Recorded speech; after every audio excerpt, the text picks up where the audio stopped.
अस्सलाम वालेकुम दोस्तों, welcome to my YouTube channel the Salman academy. We are trying to make education easier.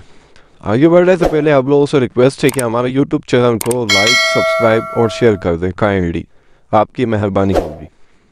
दोस्तों, आज जो हम पोएम पढ़ने जा रहे हैं उसका नाम है love dot regain and live within my thought harbour.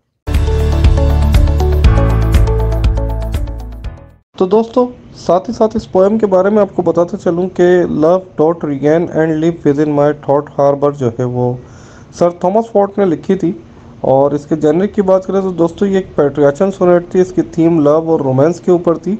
और साथ ही साथ दोस्तों ये मई 1712 के अंदर पब्लिश हुई थी। दोस्तों, इसकी एज की बात करें तो ये भी न्यू क्लासिकल पीरियड से ताल्लुक़ रखती थी। और इसकी इम्पोर्टेंट के बारे में आपको बताता चलूँ कि ये 14 लाइन 4 स्टेंजा पोएम है। मतलब स्टार्टिंग के 3 स्टेंजा जो हैं वो 4 लाइन के हैं और लास्ट स्टेंजा जो है वो 2 लाइन का स्टेंजे पर है। दोस्तों, साथ ही साथ आपको बताता चलूँ कि एक पेट्रियाचन सोनेट के हवाले से आपको मैं बताता चलूँ कि फ्रांसिस्को पेट्रियाच नाम का एक इटालियन राइटर था जो कि सोनेट लिखा करता था इटालियन लिटरेचर के अंदर। सर थॉमस वॉट जो है वो इससे इंस्पायर हुए थे और वो सर थॉमस वॉट ने फ्रांसिस्को पेट्रियाचन के स्टाइल को कॉपी किया सोनेट लिखने के अंदर। और इसी तरीके से उनकी सोनेट्स को ट्रांसलेशन करा इंग्लिश लिटरेचर के अंदर।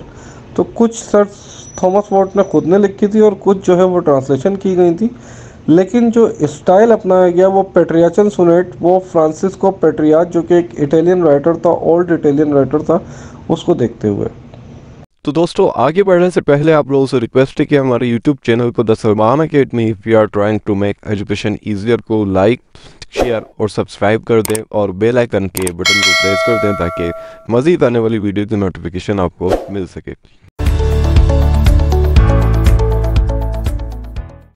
तो दोस्तों, इस पोएम की ट्रांसलेशन की बात करें तो इस पोएम के स्टैंजा नंबर 1 पे चलते हैं और देखते हैं कि स्टैंजा नंबर 1 में सर थॉमस वॉट क्या कहते हैं।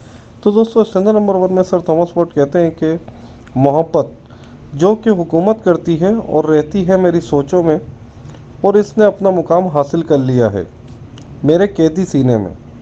वो अपने हथियारों के साथ है और मुझसे जंग करते हुए वो अक्सर व बेशतर अपना फतह का झंडा मेरे ऊपर लहरा देती है। साथ ही साथ दोस्तों, स्टैंजा नंबर 2 में सर थॉमस वॉट कहते हैं, मगर वो मेरी महबूबा जिसने मुझे मोहब्बत करना और मोहब्बत के दुखों को बर्दाश्त करना सिखाया, मेरी शक व शुबा में मुब्तला उम्मीद और वो मेरी सरगर्म ख्वाहिश भी थी। मेरी ख्वाहिश और उम्मीद को वो शर्मसारी के आलम में इस मोहब्बत के साए को देखती है और इस बात से परहेज़ करती है कि इसकी जो मुझ पर मुस्कुराती इनायत है वो मुझ पर फ़ौरन गज़ब उठा देती है। साथ ही साथ दोस्तों, स्टैंजा नंबर 3 की बात करें तो स्टैंजा नंबर 3 में सर थॉमस वॉट कहते हैं कि और जो मेरी बुज़दिलाना मोहब्बत है वो मेरे दिल के अंदर अपनी परवाज़ जारी रखती है, जहाँ वो बैठ जाती है और फरियाद करना शुरू कर देती है। इसका इरादा ख़त्म हो गया और इसने मुझे अपना चेहरा दिखाने की हिम्मत नहीं की, क्योंकि मैंने अपने मालिक की मोहब्बत के दर्द के आलम में इस तरह पड़ा हूँ कि जैसे मेरा कोई कसूर ना हो। साथ ही साथ दोस्तों, लास्ट स्टैंजा और स्टैंजा नंबर 4 में सर थॉमस वॉट कहते हैं, लेकिन इसके बावजूद मैं अपने मालिक की खिदमत से पीछे नहीं हटा। अच्छा, यहाँ मालिक का जो वर्ड यूज़ कर रहे हैं सर थॉमस वॉट, ये अपनी बिलफ्ड के बारे में ही बोल रहे हैं।